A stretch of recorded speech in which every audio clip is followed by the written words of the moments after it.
begin by understanding what is fiscal policy. So fiscal policy, simply put, is a way of understanding, or is a policy how government spends what it earns.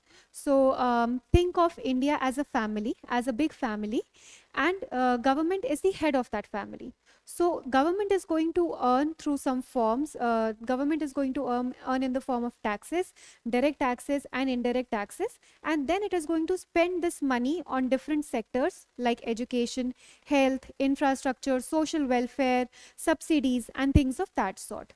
So simply put, it's the mechanism. It's this mechanism of collecting money and spending that money is what is known as fiscal policy. So fiscal policy is the use of spending and taxation to influence the economy. It is managed by the Ministry of Finance in Government of India.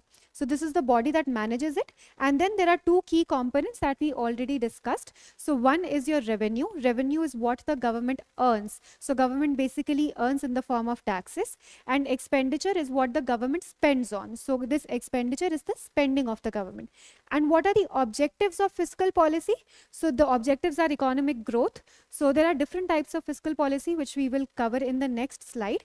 And these types of policies define or shape the growth, the economic growth of the country. So when there is a slowdown in the economy, there's a different type of fiscal policy that is used to boost the economic growth. To have price stability, when there's inflation in the economy, we have a different type of fiscal policy. For redistribution of income, if the income is concentrated in the hands of very few people, then we have a different type of fiscal policy which comes in the form of taxation, direct taxation. Employment generation, when the economic growth boosts, definitely the employment rises. And infrastructure development, this is your capital expenditure. So all sorts of expenditure or all sorts of spending that is done by the government to form assets in the form of infrastructure in the field of education, everything that comes under capital expenditure. So infrastructure development is also a type of capital expenditure, and when we need to do this, that we follow different type of fiscal policy.